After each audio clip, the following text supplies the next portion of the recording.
Hello everyone, Merc's Rain here, and this is episode 50 of our Enigmatica 6 Expert playthrough. Because this is episode 50, I feel like we should do something special for this episode. I don't think we're going to work on the factory, although there has been a little more work done there, and we'll see it today. But I really want to make sure that we can show off all the things that we've done since the beginning. This is going to be a world tour. We're going to go through. Anyone who is new to the channel can get caught up on things we've done in the past, and we could just refocus on some of the cool things we've done in the past, like our cobble works, which I'm super happy with. So to start things off, let's go ahead and take a look at our map. This is our village where we settled and where we've done most of our building. You can see we do have some claimed, and if I click here, you would see chunk-loaded areas. But I want to zoom out. Let's go ahead and take a look at the world as a whole. There is something to note here. Look. Oh, why is there a marker down there, but the map's not filled in? Same thing over here. Well, somewhere around, I don't know, episode 10, episode 15, somewhere around there, I think, maybe later, I actually built a new PC, and when I did, I actually forgot or didn't know, I needed to copy over the journey map as well, and I had started playing without it, and it didn't really matter that much. We did lose some map markers and everything, but it wasn't a big deal. So anyways, this is actually the spawn zone over here. And there wasn't really anything that interesting over here, except we did find a little village over here that I named Graveltown that had its first way marker. And there is actually a pillager spawn tower in this area somewhere. But we ventured. Episode 1 was all about exploration, and I'm pretty sure in that episode we actually made it all the way over to this village. This village, which had a nice river and mountains in the background and stuff like that, so it became our settlement. Hey, are you enjoying this channel and content? Maybe you're enjoying me? Well, I also do a lot of other things, like streaming on Twitch. There is a Merc Streams YouTube channel that uploads all of those if you're ever interested in checking them out. But also, I have recently created a Discord channel for the community. It's pretty new at the moment, but we do have some things in there. One of the main things that I think you could be interested in is there is a bot that does alert upon when I go live on Twitch or when a new video is uploaded to YouTube. Also, sneak peek of a new area back here. But yes, if you're interested at all in joining the community, we would love to have you. It is down in the description if you want to find a link. If you were to be flying in from a distance, this is what our current village looks like. You can see we're expanding over this way as well. Have just buildings popping up everywhere with industrial things and villager related things kind of in the distance. And, I have been thinking that it would be really cool to have a bridge right somewhere over here across the water, and we could even expand our village over here. Because this is an expert world, crafting recipes are definitely changed, things are made a lot harder. You can't even use normal tools. So we ended up making a Tetra workbench, and all of our main tools are actually still Tetra tools, even though we could have swapped by now to things like Tinkers, or there are other tools as well that are probably better, honestly, like the mining gadget is something we might be able to do now. But this is where we are, and if we just want to take a quick look at our tools, I mean, we have our main netherite pickaxe, which has mining efficiency 5 and upgraded mining tier and speed on it, stuff like that. We have our carpenter's axe, we have a shield, we have a bow, or sorry, we don't have a shield, we have a shovel, and we have a bow, and our shovel is over there. One other tool that I use quite frequently is this Clogram axe that I found in a chest, I believe, somewhere, that has teleportation on it. So we can easily hop through walls, but the biggest thing, the most important thing is, you see how that storage is lit up there, and we have a tomb portal, and we have cobbleworks. So we can actually easily, anywhere we are, teleport to these. These are amazing blocks. They're called travel anchors. Typically, you can't see them unless you have a teleport item, or if you're standing on the travel anchor itself. When you're standing on the travel anchor, you can see all of the other locations we have marked, and you can teleport to them. very, very handy. Hey, since we're here at the town square, which is very unfinished, I have plans to make this a big round circle, but we're not there yet. But one of the main buildings here, it does actually have a working clock, but this is our villager breeder. This is utilizing mostly vanilla mechanics, right? We have 2 farmers in there. They have a composter here, one in the center. They pick the carrots. They give each other carrots. They breed if they have line of sight to the bed. Let's actually jump in there real quick. And we can see what I'm talking about. They actually can't see the beds. There's a whole bunch of them right in there because there's a cobblestone block right here. Let's pop in there. Aha! Aha! The inner workings! So if we take a look in here, right? This is just the upstairs, nothing to see there, but we have a sticky piston blocking the way, but it does actually unblock if, and only if, we come down here. There is a fancy sensor right there, the Industrial Infrared Entity Detector. It's actually watching. I believe it's set for 7. If there are 7 villagers, it will power on, meaning stop the process. And we have easy access to them here. We can put them in empty soul gem if we want to take them somewhere, or a bottle. And we can also see if there's any queued up. Oh, yeah, so like the babies come in. When they grow up, they hit the water and they swim up and they come in. We actually have a bunch of extra villagers sitting right there. Some of the original buildings from this village still exist, as we can see here. They're probably eventually going to be swapped out for something that looks more like this, something in this build palette, such as this building here. This is purely for decoration. It has villager beds in it. It's somewhere they can go and sleep for the night. These blocks here are outlining new buildings that will be going in. Also, we're keeping these towers. They're super cool. Coming this way, you'll see right on our left, this is our lightning altar. All right, so many crafts, especially early on in the expert pack, require lightning crafting. So what we do is we have a dispenser down here with lightning arrows, and we can just drop in the items we want to craft into the hole. We step back, we hit the button, and the lightning arrow will call the lightning down, it'll zap the items, they'll be crafted, and then the polished marble below will drop. And when it does, all the items that were crafted drop into a hopper, and then they get sucked up into the output chest. You can kind of see a little bit through the crack there. There is a pretty pipe network, very basic, to get them out. On the opposite side, we ended up building a reef? No. We ended up building a kelp tank. And so this kelp tank, it's not automated. It could very easily be automated with our current technology level now. We didn't quite have that technology level when we built it, but it just works like this. And actually, it's full at the moment, so it's not going to pick them up. But we just hit the switch. We have a whole bunch of little create bits in there that harvest, and then it goes back up. We get 2 full rows being harvested except for that one block, which is fine. And then the middle is really just for decoration, so that it always looks like it's got kelp in there. Okay, this is our main building. This is our house, this is our storage building, but it didn't always look like this. It was actually a lot smaller. In the inception of the building, it was literally just this little section here. It did not extend that far back at all. The front did look just like this, though. This was the front door. You would walk in, and I believe the wall was like right here. So it was very small. It had enough storage to last us in the early days with some, crafting tables set up and whatnot. But we pushed that design back. We made a large section in the middle. We have things all over this building now, such as our magical crafting area. It has source jars that are powered via this source relay from the farm out there. There's a agriculture link, basically, so whenever those grow, it creates source, which goes in the jar, and that magic makes its way in. In the center of our building, we do have our map. This map is a little outdated. I'm thinking by the end of this episode, we may make a brand new one to show off all of our new buildings.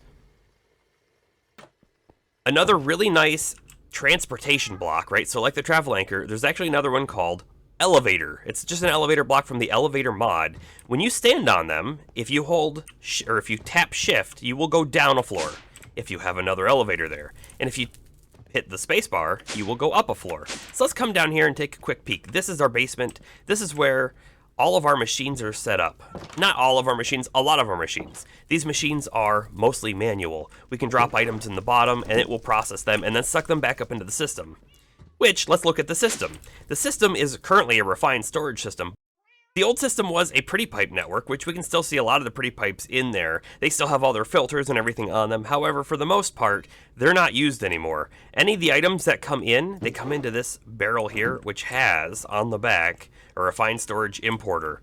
The only reason that we have the pretty pipe still remaining at all is because there is another input chest here that uses pretty pipe, although I never use it. So we have all this storage, and it's just, you know, a jumble. There's no filters on any of these external storages, and that's totally fine for a refined storage system. We also have a drawer system connected up down below.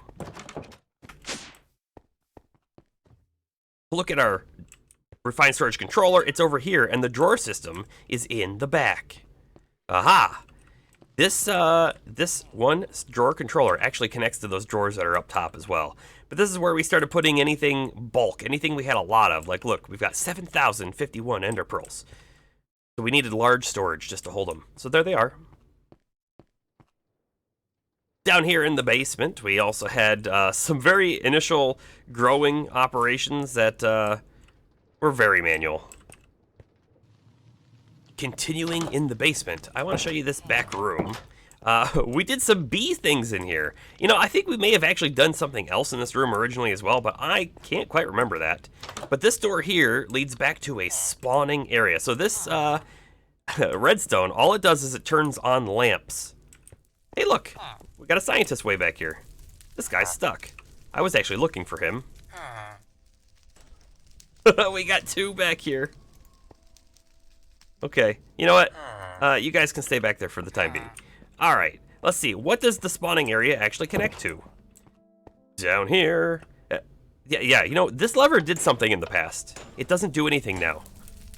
But if we come down here, that lever powers on and off the lights in this room. And look at that. We already spawned some things. Got some wraiths. I'm here, wraith. So we can easily set up a spawner in here, turn it on and off, and kill them at will. You know, manual killing. It's a little outdated now. We've got other options. In these cardboard boxes, we actually have a few other spawners as well. I think like one of these is spiders and maybe one of the skeletons. I can't remember anymore. There's even another one right there.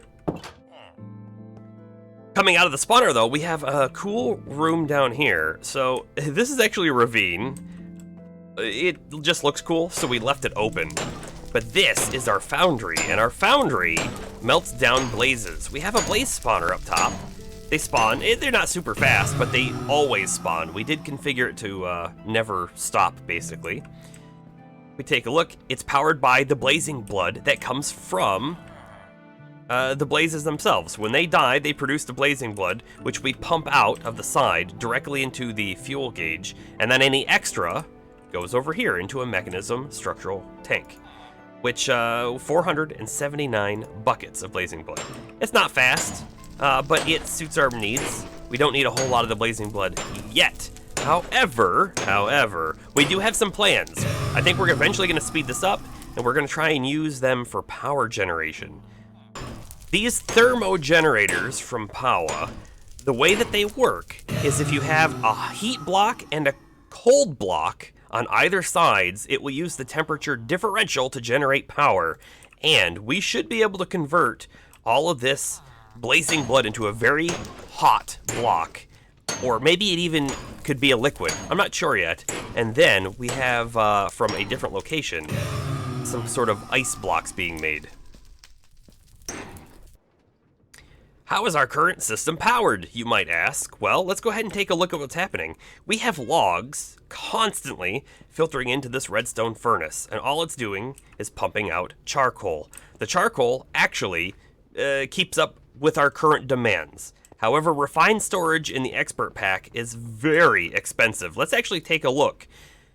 Currently, we're burning 2,435 FE per tick. And man, a lot of this comes from like the crafters. So like, look, the crafters are at 208. This one's at 96. The more recipes they have, the more expensive they are. All of those external storages are also costing some energy, but not too much.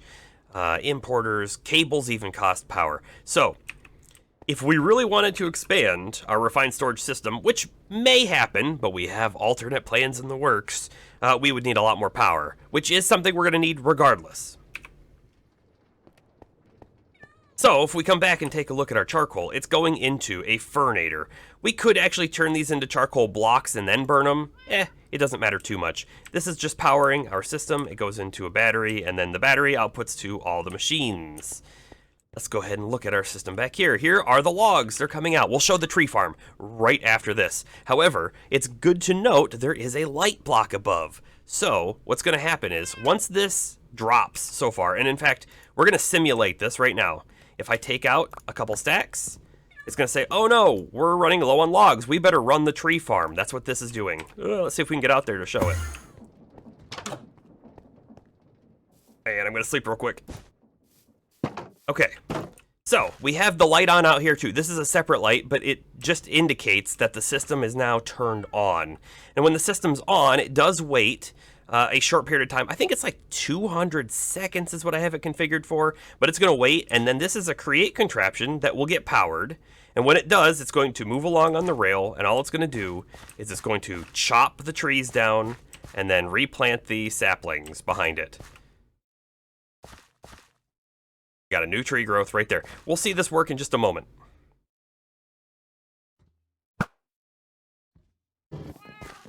Okay, it has now turned on. So here it goes. This is all it does. Boosh. Those trees were technically connected at the top. So were those. So that's actually good when that happens because it speeds up its whole operation. And then it'll come back in and it's going to drop off all of its logs right here. Look how many it got just from not even a full tree farm here. The light has turned off. It's now saying, hey, we have enough logs in the system. And then it will keep working. It's fully automated. And this powers our system no problem. If we wanted to expand with the current setup, we would need more trees. So speaking of automated resource gathering, we have another thing over here. This was our very first apiary. And I don't mean the actual multi-block apiary, but this is what we created to get stuff. So this mod pack has resourceful bees, and you can see we have a lot of beehives in there. There are 5 on the bottom, 5 on the top, lots of flowers, and the bees come out, they get the flowers, they go back in, and they generate honeycombs. But there are different kinds of bees. Oh, I heard some of them pop out. Those right there look like sandy bees, although they could be bone bee or skeleton bees. We go in, we'll take a look and see what it looks like. This is not used anymore. We actually have this turned off. The bees still kind of work, but they're not being harvested. But all of the different honeycombs, skeleton, beeper, sooty, iron, steel, you know, they make the materials. And this was how we got a lot of our steel and iron to start with. This was a very important setup in our original portion of the village. And that's why we didn't tear it down, because it's pretty neat. And then I want to show what's happening here. So we have these redstone logic controls, which I think are actually not used very often. Oh, and by the way, this is from the redstone pen mod, these redstone lines, which also I love. I carry this thing on me all the time. But the redstone logic controls are just very, very simple kind of conditional statements. It's not like a full programming language or anything like that, but this is just saying, here, we're going to say red, okay? So R is red. We currently have it at set 15. If Y, yellow, is greater than or equal to 5, then we turn red to 15. Power, level 15. Otherwise, it's 0. And you can see that is actually the current case. We have a comparator there that's checking to see what the honey level is, and that's how we know if it's should be harvested or not. This is currently turned off. That's why it isn't running. However, if it was running, it would harvest, and then there would be a little hopper down there that would absorb all the items from the area, suck them in, and throw them into our system here. We actually have another redstone logic control up top, and this one makes sure that we can harvest the top ones as well. Since we just looked at the original apiary, look, I even had them labeled like, redstone bees were there. Why don't we take a look at our new and improved apiary? It's going to be actually way over here. Let's go ahead and use our teleporter, because this is how we get around most of the time. And we're going to go to the factory, but we're not going to talk about the factory just yet. Sneak peek, by the way. Aha! So this is our storage building, our main house over there. We've started to extend the road out here, but it's not safe, so it's still walled off for the villagers. But this is our apiary, and it has grown, actually, since it's been created. When we come to walk in, you will see that these are actually the multi-block apiaries. Aha! They have like 9 bees in each one of them, different kinds of bees. I kind of have them sorted. Like these are mostly metal bees, right? And these ones over here are mostly generic resource, water, sandy, rocky, that kind of stuff. These have like some alloys and stuff, osmium, diamond, emerald.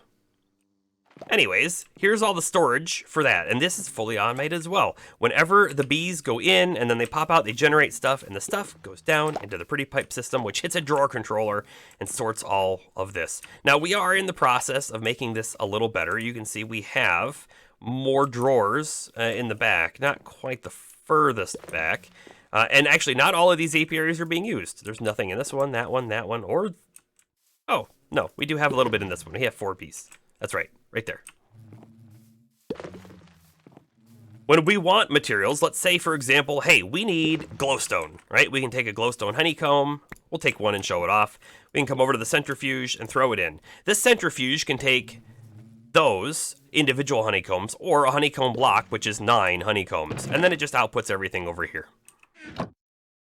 Let's take a look at the underground just to see how that works real quick. The items pop out, they come down. Actually, a lot of our drawers up there are totally full. If the drawer isn't full, it comes up here as a high priority and goes into the drawer controller, which you'll see right there. Aha! But if it is full, if the drawers were full, they come over here, go into the trash can, and then they are gone forever. Some of my future plans for this apiary, as you can see we have additional space here, is actually to fully automate the processing of the honeycombs into their materials and then send the stored materials off somewhere else. And we don't want to process them, let's say iron, for example. If we're full on iron in the actual storage, we want to stop, sending iron honeycombs into the centrifuge here. I have ideas for a computer craft controlled system here. Because we are getting super into computer craft, like to have a lot of our things being controlled by it, as you'll see in other projects coming up. But that is on the docket. We don't need it yet today, so we haven't prioritized it. Speaking of computer craft, I want to show you one of my favorite contraptions we built. It's actually over here in the distance. We're going to walk there. But as we walk there, I want to talk about some things, right? This series is probably different than other people's series you've watched. We take this at a slow pace. That's a little intentional, right? I want to play to have fun, but I also don't care necessarily to do things in the most optimal way. You could always, of course, you probably, if you really wanted to, could complete the whole pack in like a week of solid grind and doing everything the best way that you possibly could, making sure all the materials are as quickly generated as they possibly could be done and then automated. And this series is a little different. This is more, I would say, how a casual player would take things, and someone who's maybe learning some of the mods but has familiarity with others. And yeah, we're not trying to speedrun it, right? We're trying to have fun. We're trying to build an interesting world and make interesting contraptions, even when they might not be the best, right? They might not be the fastest, the most efficient, but they're still fun. They're fun to make, they're fun to think about, they're fun to look at. And this is one of those things behind us. I'm super excited about this to show you guys. First off, we have like a cool kind of, I'm going to call it like a construction, mobile home unit that you might use as an office or something like that. So we come in, we have a guy who runs this place. Here he is, computer scientist, with his computer. This is, again... another project that might not be fully complete, but this was going to display all of the details about the lines that are running outside. And you'll see the lines soon, but each one of these monitor and drawer setups corresponds to a line that is actually running outside. And so you can see, here we are, we have red rock. We're actually missing one, which is totally fine. The system only works if it can harvest something in a multiple of 8. And since it has more than it needs, it doesn't harvest. Let's actually go ahead and just take a quick peek. We're not going to show the code or anything like that. Just know that it is talking wirelessly to a computer out on each line. And we're going to pick something. In fact, we're going to pick the Scoria Cobblestone right here in the middle. I do not need this right now, so we're actually probably just going to destroy this. But this is an infinitely generated resource, so we don't care. 1, 2, 3, 4, 5, 6, 7, 8. Okay, so now we have 8. Let's go ahead and just destroy a bunch of these, because we don't need them. However, this is to show off how the system works, okay? Now it's saying, look, we're only 71% full. This is our current count and our current limit. We need more. Let's pop up to the roof so we can see what's happening. Ooh, look, it's actually automatically harvesting the materials. Let's see if we can get in here and take a better peek at what's going on. Ooh, there we are. So this is just using Minecraft logic, right, on cobble generation. In the Enigmatica pack, if you generate cobble on top of a different kind of cobble, most cobbles work this way. It will generate that type of cobble. So we have these drill heads, and these drill heads run out on gantry lines. And each one of these computers is programmed to listen to messages from the main dispatcher in the building. And when it gets those messages, it will send the drill head out to the correct location, go down, and harvest. And you can see it's going to continue harvesting until it hits the limit that was requested for it. When it's complete, it will come back over and drop everything off onto a belt system that will store everything in the main system. Now, you can see, look at, all of these lines correspond with the drawers. We have lots of different kinds of cobbles out here. And why did we do this, right? We actually don't need these cobbles for crafting. We could have made just a normal one type of cobblestone, and that would have been enough. However, this is for building, right? This is to make the cool stuff in the background. So we have all sorts of different colors and textures to use. So that's why we made this. Let's take a quick peek at how it's being powered. This is a create contraption being controlled by computer craft, right? So it's create down to the bones except for the controller.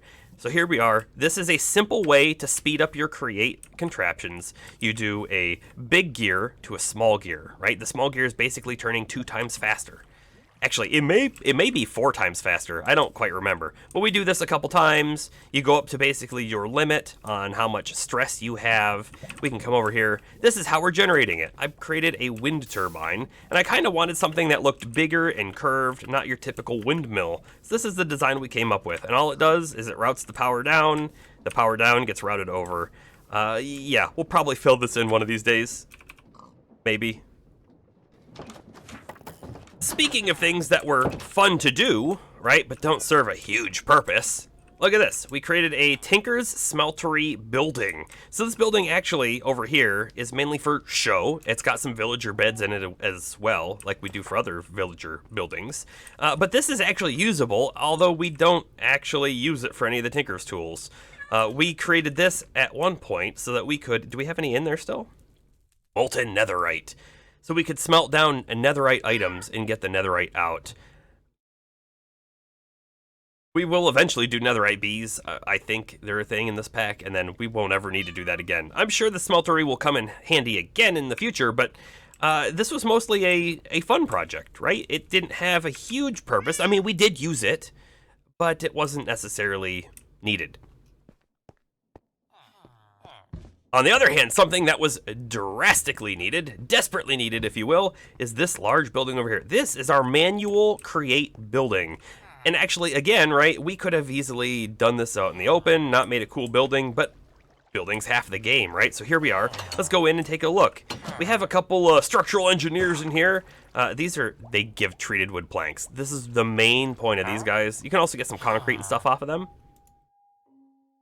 What does this guy got? Basically the same things. Steel scaffolding, a little useful as well. However, here's our system, and every single time I load into this world, I'll show you something I have to do. We have one of these fancy elevator blocks over here. I have to come in here, and you'll see, if I look, it says overstressed. It appears that this contraption is overstressed. There's something up on the load-in of the world that it doesn't calculate the stress correctly. So if I break this, and I break this, aha, look, now it starts working. Okay, so it appears that this one right here was stuck for some reason. Because look, now it turns. It should have been able to turn before. When I put it back in, it's no longer overstressed. And in fact, I even have a gauge here just to show, like, look how much remaining capacity we have. It's just a weird create loading thing. I don't know, maybe it has something to do with the chunk boundary?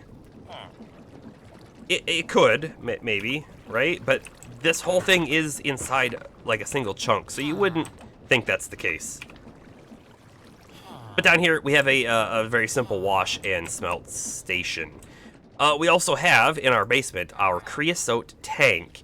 And we have lots of built-up creosote. It's useful for so many things that we should probably make sure this is still running. And it is. This generates our creosote, the coke oven. All you do is you put in coal, and you get coal coke out, which is used for many things, and the creosote, which we pump down into that tank below. Now, let's take a look at our contraptions, right? Over here, we have this whole line right here. This is for like sequenced assemblies. It's not automated. Like I said, this whole place is mostly manual because the automation is coming in our new factory when we get back there. But we have our sequence assembly line. We have our crusher, which you can see has lots of crushed items in it. It just runs through here. And we have a mixer set up over here, which you can heat. There is a blaze underneath, and there it is. And we do use this on occasion for different things as well. You can see we have like some dielectric paste and stuff stored in there. If you want to use the big crafting table, the crafting grid, you do have to change the line. That shuts everything off over here and diverts the power this way. And then you can use the giant crafter. You can also use this here. So this is for very special liquids, right? There are some things that you need to like pump interestingly into an item, but you can't just take like a bucket of the item and somehow craft it together. So you can drop a bucket here or put liquid directly in this and it'll filter it out. It'll actually come into a fluid container right there, and then it'll suck that out from there and go into the spout, which will put it in the item. We've only used this for a few things. It is useful though.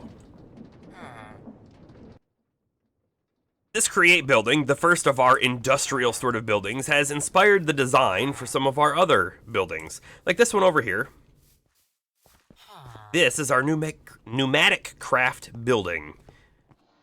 Again, mostly manual, although a lot of this actually could be automated if we did some setup.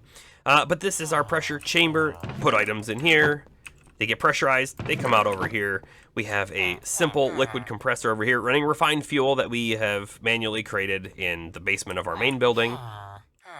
We have this logic control again. This is very useful for the compressors. If a compressor goes too high, it can blow up. We want to prevent that. So we use this here, and this one is running. We'll see it just says, hey, if B, which is blue, is greater than or equal to 9, turn on red. And that just comes out of this pressure gauge tube module. We have the fancy assembly platform over here, which we can put items in here. It'll automatically pick them up and then put them in over here. Yeah, let's see. Our initial sort of refinery is here. This is creating diesel, kerosene, gasoline, and LPG, which we have some extra storages over here, and some TPPs, the thermo-pneumatic processing plants, for different things that we use over here. We have some essence of knowledge in that one, and lubricant, and lubricant that makes something, and LPG that makes plastic. Although, speaking of plastic, let's go ahead and take a look at this building over here, the biodiesel plant, which I'm also very excited to show off. Whoosh. Let's actually step outside and just take a look at it. So this is what we look like from the outside. When we come in, though, you will see the big screen, the big computer. We do have more details to add on here for some other things.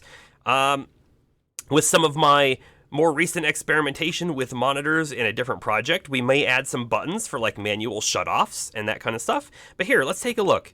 What are we doing? We are generating yeast out of brown mushrooms and red mushrooms. So we kind of keep track of how many we have. We have a yeast tank that we see. We're totally empty. We use the yeast as fast as we get it. You can see the system is on, and here's the heat level. Here's our ethanol production. It uses sugar, but it doesn't just use sugar. It uses sugar and the yeast from the previous system. So it's actually off because we're out of yeast. It's building the yeast up, and once it gets some yeast in the system, it will turn this one back on. Vegetable oil. We can't see the seeds. They're currently in this chest. It is running. Look, there are seeds in there. However, we don't have a we don't have anything hooked up to it. In order to see things with the computer, you have to have it connected via a wired modem, which we may have a way to make these now. So we'll be hooking the rest of this up soon. But we also, the whole reason we made this place was for biodiesel. Well, it was one of the reasons, but it was one of the main reasons, of course. So we have lots of biodiesel now. 4.5% of our tank is full, which is actually 582 buckets. Not a bad deal. So let's see how this system works. And here we have a modular router. Oh, and this is dark ethereal glass. Players can walk through it, but monsters cannot. So just in case anything spawned in here, because it is dark, it prevents them from doing anything. But we can come in if we want to, like, see things. So this brown mushroom has just grown. It harvests it. It sends one of the brown mushrooms up, and then it replants it. And it grew again really quick. So that was pretty cool to see, right? And it's doing it again! Yeah, so it'll do that for all of the main directions. These corners in the top are just mushrooms that spread naturally. We store them here and here, and they get moved out of there through a pretty pipe into a pneumatic processing plant, which all this needs, it doesn't need pressure, it just needs heat. And it needs a very specific range of heat. You'll see if it goes below 30, it stops working. If it goes below or above 60, it stops working. So I'll show how this works in a moment in the basement. But it just needs water and the mushrooms, and then it makes the yeast, which we'll see in 1 second. There it is. The yeast comes out. It goes into this big yeast tank, which is almost never going to be full. And then it comes out this way into this pneumatic processing plant. Actually, you can see we're now on because we got enough yeast in the system to start working. This makes our ethanol. So we store our sugar up there, a manual drop for now as well.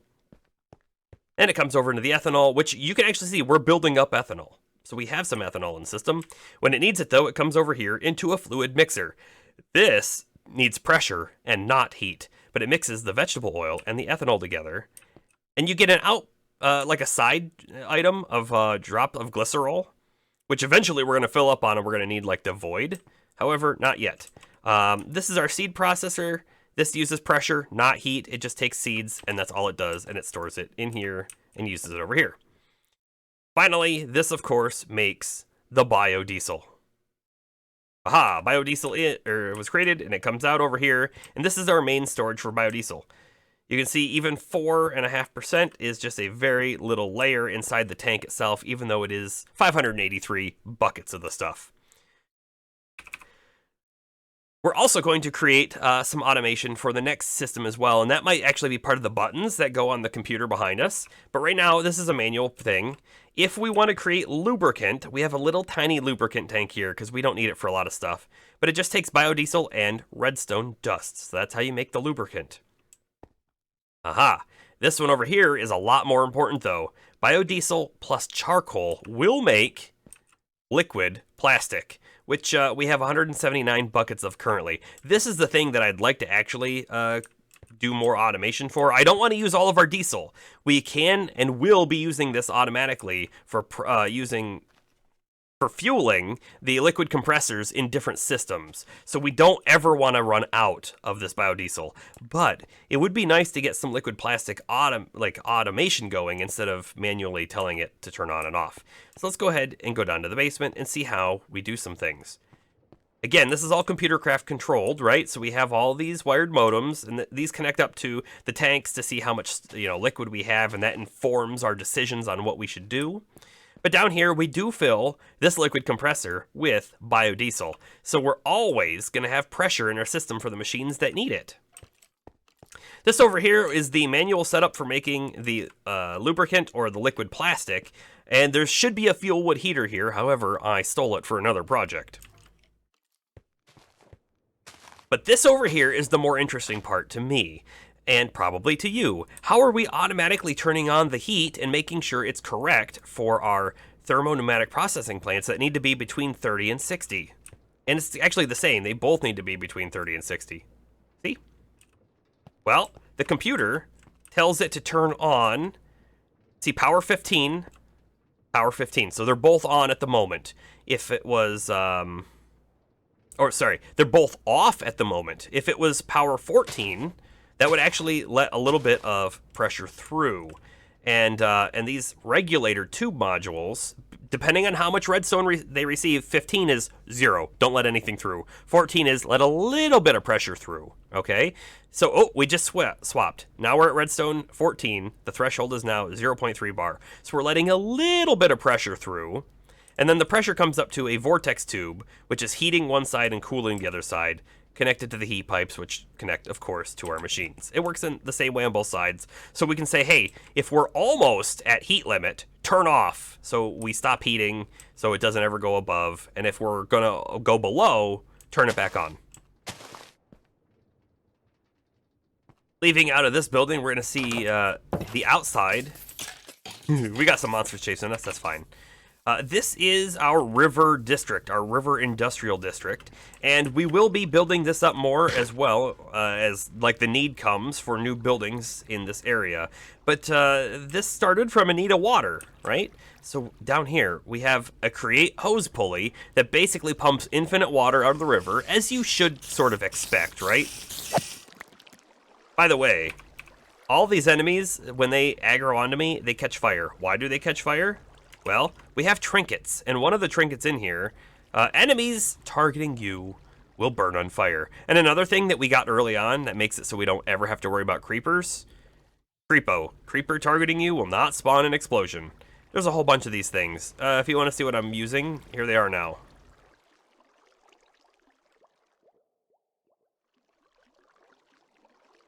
There we are. So, yeah, the need of water. The infinite water comes in. This is just a small holding tank for it. Here we are, 432 buckets. It gets pumped out, and it goes into our main system there. However, it diverges, and this is going to be like a little bit of a glass section, I think, kind of like this, so you can see it, and then we're going to cover it up with some more stone, and this is going to be like a big stone walkway area at some point, but here we are. This building here is, there's no computer craft in sight. However, I have, you know, ideas for just putting computer craft monitoring so you can walk in, see the screen, and see how much stuff you have. But what do we do with this? The water comes in. Water gets turned into brine and dense steam. We don't care about the dense steam, but the brine we do. The brine gets turned into, over here, brine, liquid lithium. Now look at this. Let's look at the amounts. So we're using 100 millibuckets of water that turns into only 10 millibuckets of brine. 10 millibuckets of brine being used here only turns into 1 liquid lithium. So it is a very lossy sort of process over here. You can see this tank is always going to be empty too for the most part. It comes in over here. Liquid lithium builds up, I believe, once it hits 100 millibuckets. It's going to do a craft. The craft turns it into lithium dust. Lithium dust plus aluminum plus copper in an induction smelter will turn it into reinforced alloys, which is a Mekanism item that we're going to need for a lot of things coming up. We haven't actually needed it yet. But there are so many crafts that do use it. So now we're prepared. We have an automated system to make it. By the way, our dense steam comes back here. It's quite full because we make so much of it that eventually it will start getting voided in a fluid trash can. This mod pack has both like technical things and magical things in it, right? And we have done a lot of focus on the technical with a little focus on the magical when we need. We will, of course, be getting a lot more into magic, but you can see we've basically completed the mechanical mayhem. We've basically completed the computer science, and all that's left from the main sections is the nuclear physics, which we're just about to get into. On the magic side of things, however, we have basically completed the apprentice. The adept is in the works, although actually a lot of these things, if we really wanted to go hammer them out, we could now. Like this is actually a boss fight for Devil's Ante. To get down into some other things here, Starlight Crafting Altar, yeah, we're absolutely going to be doing these. And in fact, this golden chalk will probably be something sooner than later, so we can get to Striger's higher binding of occultism. We do have, right, some magical things. Let's go ahead and take a quick flight. over this way. Right, we have some magical setup over here. Right here, we have a Ritual of the Forest set up right here. It's not automated. I'm sure there's ways to automate it, and I'm going to explore those, because laying out the gold dust every time and placing the items is a bit of a pain. And, you know, I love drones. We're going to see drones coming up here very quickly. Drones could probably do it, right? But also maybe modular routers. On the other side of the wall here, we have this like ritual sort of thing. It's a natural altar from nature's aura. It takes the aura from the atmosphere, and you can craft things. We have a very, very rudimentary sort of automation setup here. Although this does burn the aura really quickly. I used over here, there are flowers from the end that you can get that you can plant, and it will quickly generate aura. However, then they die. I had to do that because we had totally used up all of our aura. If we quickly pop into the end, or sorry, if we quickly pop into the nether, where there's probably a monster here ready to bite our face. Oh yeah, look, there's a lot of monsters here ready to bite our face. Aha. Okay, I think we got everything. We got some stuff on the ground. Aha, so we have a crimson altar. This is, again, nature's aura. It's very similar to the natural altar that we have in the overworld, except it's for nether crafts, basically. I figured I'd just show it off since we were here real quick. Hello, spider. We'll quickly take a peek at the map here, too. We're actually in, like, this basalt delta area, which is really terrible to explore around. We created a large tunnel that goes all the way out here, and one that comes all the way over here. We actually have a few little tiny things in this area, like for lava generation, and one of the waypoints we have set up in this world is actually up here at this nether fortress, which we used for blazes before we stole a blaze spawner. Okay. Coming out of the portal, it is now time to show off the drones, which the drones are so much fun. Let's come up to our tomb portal. This goes to a tomb. It's deadly. We don't like to go there. But over here, we have drones. The drones are from Pneumatic Craft. They are pressurized machines, right? So we do have a liquid compressor here running off the biodiesel that we've generated from our plant. There is no automated way for it to get here yet, but we could easily actually use drones to do this. So, let's take a look. What do we have here? We needed peppers for one of the gates in the quests. We needed cumin. Let's see. We needed ginger. All of these things were things that we basically needed. So we created plant gatherers. Well, we created farmers. Like this ginger farmer, they run on 10-minute timers because we don't need them to run more than every 10 minutes. But we let the field grow, and then in 10 minutes, this thing flies up. It harvests anything that's ready to harvest, and then it deposits it over here. Actually, it doesn't deposit it. It just drops it on the ground. And this guy gets up and he gathers from the whole farm field. And he puts it in here. And you can see we've got quite a few items already. When this fills up with enough items, the crop hauler will come over, take the items out, and then deposit them at our storage. Before we go over there, like, I have plans to build this, like, whole place up a lot larger, but we just don't need it yet. But I do want to show the wheat farmer. The wheat farmer is actually a little different than the others because it, if you can kind of see, it has a little knife in its inventory, and it uses that knife to harvest the wheat, which also gives us... The knife also gives us straw, which we use straw to make canvas, which we use canvas to make these baskets, which actually you then use for drawers. So it's very important to actually get a good amount of those. Oh, look, we can see the drones in operation now. I had to run back here so we could see them. So the plant gatherer, right, it just runs around and it picks up all the items it possibly can. Like, here's the cumin farmer going around, hitting all the spots. It's a super, super fun thing to watch happen when they start moving, right? It's kind of like watching an ant farm, almost. It has deposited all its items that it was able to get in here. This is not quite enough items for the crop hauler to work yet, but it will deposit them over here. Let's go ahead and take a look at our storage.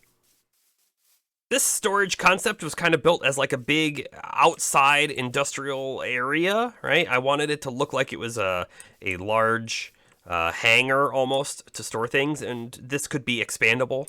Right now, it's just a simple pretty pipe network on the bottom. I don't envision that being the case forever. But these are immersive engineering item silos, which supposedly can hold like 450,000 stacks, potentially, something like that. So here we are. We have our item turtle. This is how we can get items in and out, of course. But the way that the drones put them in is it comes in, it just goes to this chest, and then the pretty pipes route them into the correct location. All of these have a use, except for this one that's not connected. One of the main disappointments with the drones is actually around these simply farming trees. Okay, so here's their fruit. If I right click it, you get the mango, right? The mango's not ready, but the mango is fully grown on this one.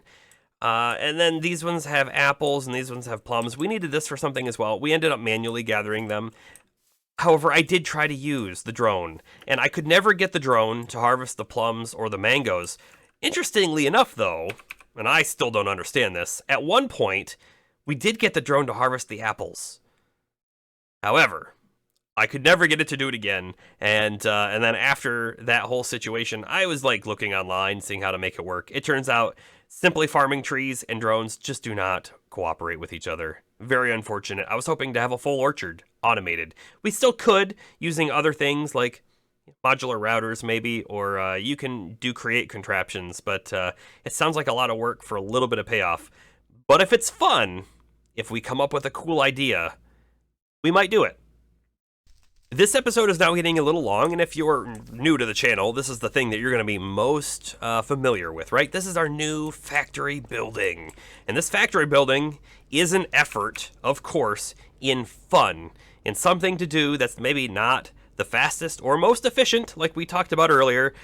With a refined storage system, you could do everything that this system does. But it's more of a thought project, something to do that's unique, right? That's fun to see work, I think, fun to actually build at the same time.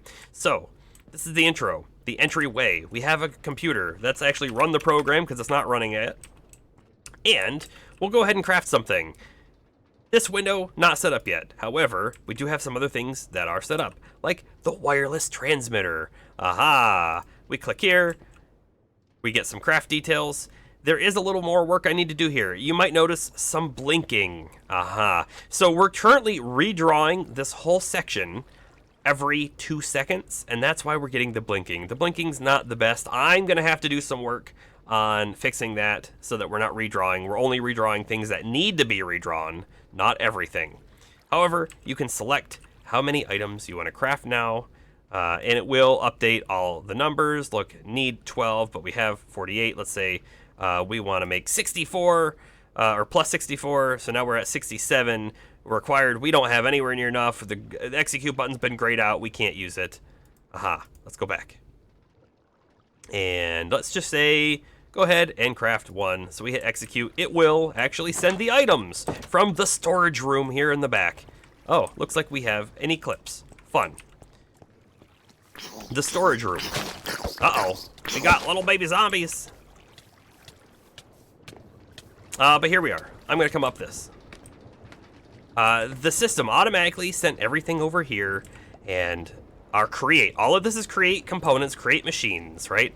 It comes in, it crafts the item. We do not currently have a way to get the items out of the output chests. In the last episode, we did talk... I have some items floating in me. In the last episode, we talked about some of the constraints that I see with this system in the future, and so I haven't written the code to pull the items out of this yet, because frankly, I think we're not going to use the code. We're probably going to use something else to suck items back into our main system. But all of these here, everything that's set up in this, is for crafting the wireless or the wired modems that you see right down here for computer craft, which will, of course, enable us to do more automation in more places. The way that this factory is envisioned is every sort of main kind of craft item we want to make, like let's say kiln bricks, right? Kiln bricks might be coming up soon. We will have a building dedicated for making them. And I think we're going to have some buildings that are dedicated for making like lots of intermediate parts, like let's say iron plates. If we need iron plates somewhere, why don't we have a plate room where you can just send lots of ingots in and have lots of little stampers to get lots of plates all at once. But there'll be different rooms, and we'll just keep connecting rooms on. So this building, while right now is the main room, the storage room, and a single factory room, it will eventually be like 50 different rooms. And each room, of course, will have its own individual, unique craft, hopefully, with like all of its subcrafts in it. And then those subcrafts can also be used for other crafts as well. But there's a lot more code that has to be put in place before that can work. Currently, right now, you have to manually put all the items in the system, and then it'll make it. But eventually, we want to say, hey, if I know how to make a subcraft, let's make the subcraft. And so we are now at the end of the episode. I believe we have covered almost all of the big important things. Hello, Mr. Golem. He wants to be in the shot. Let's back up a little bit. I think we've hit all of the more, larger buildings and projects we've done. Of course, there's been a lot of work along the way, and if you've been watching the episodes, you'll see there's a lot of experimentation and exploration on the way as well. We ventured around the world and saw things like this place here, and there's like a airship somewhere. Oh, there was an airship we raided right here. There's some purple building here that I think we also raided at one point. So we've done exploration, we've done adventure, we've done some mob fighting, dungeoneering, if you will. And we did some jokes as well. This one over here, our deep thought joke for episode 42. If you didn't understand the reference, we're going to talk about it now. Just real quick. Deep Thought is a big computer that was made in the book, the movie, Hitchhiker's Guide to the Galaxy, and its sole purpose was to answer the ultimate question, and it did. It came up with 42, which we displayed on the screen up there. We might revisit this because I really like the machine here. It's kind of out of the way until we expand over here. If we ever expand over here, we'll never see it. But I did want to show it off again because I really like this computer. It's like it's a head holding itself up with its hands. In the Hitchhiker's Guide, of course, they didn't know what the question was. They knew the answer was 42, but didn't know the question. So that's what we're going to leave you off with today. What is the question? Really though, thank you everyone for sticking around with the series. Everyone, all the newcomers to the series, you keep me motivated. The comments, the views, the subscribers to the channel. Without you, we wouldn't be here now. This is a long series so far, and it's going to keep going. Right? We're going to intend to finish the pack. And in finishing the pack, we're going to create lots more interesting contraptions. The more we get access to, the cooler things we can build. And I hope to see you along for the journey. It's been a lot of fun for me, and I hope it's been fun for you. But this is the end of the episode, and Merc Serene signing off.